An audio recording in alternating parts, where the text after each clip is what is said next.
Is that okay with you? Yeah.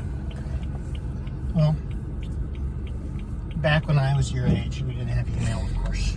So, if you wanted to contact somebody, you wrote them a letter. All right. You wrote it on paper, you typed it, you put it in an envelope, and put a stamp on it, and mail it. And then it would take as long as it would take for the person to get back with you, probably weeks. Well, of course, things changed around 1993 when the internet really started. And email was instant. I could send you an email in your room, and you see it right away. There's no delay, and it's free. Mm-hmm. There was even a time back, I think, in 1998, 99, where the government talked about trying to put a cost on every email you send to make money, and people said, "No way, get out of here! You're not making money in emails.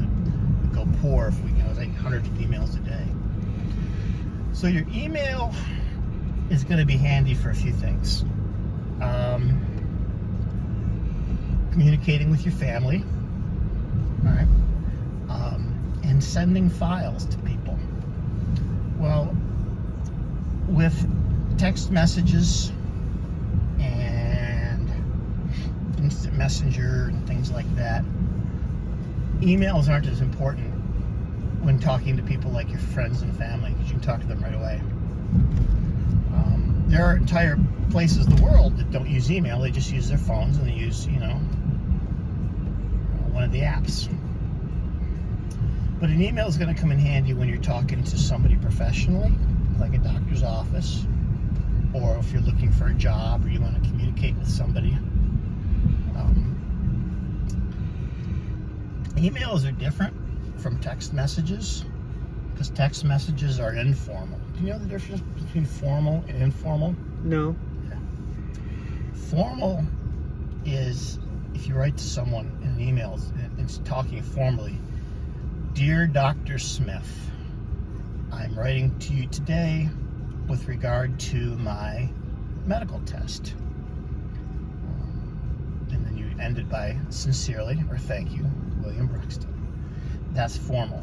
Informal is like when you send me a text message saying, what time's dinner? Or, I just brought the cans in. Informal is, dudes, okay. Informal is that way. It's like a conversation, and you speak informally to people you know, and you know pretty well. Okay. If I send a text message to a business, I'm formal. Hi, I'm Dan. I'm writing to see if, I'm messaging you to see if you have availability to cut my grass. So it's important to kind of learn formal and informal conversation. Mm-hmm. The way email is now, really everything is really just formal for email. Because anyone you can just talk to, like your mom, you can do that in text. So emails aren't as important as they used to be, but it's still a good skill to have. Have you ever used email and sent a file attachment to somebody, like a picture or something? I do sometimes. Oh, so you kind of know how that works. Okay. What kind of picture?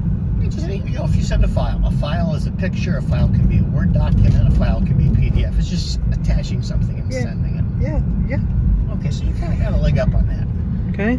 As these years pass, you're not going to need to use email that much. But what we'll do is we'll do some practice emails together. Okay. You send them to me, and I'll send them back, and we'll understand. Email is very important to spell as correctly as you can. And really, all email has spell check. You know what spell check is, right? Yes. So it's important to follow spell check, because it'll fix your words for you.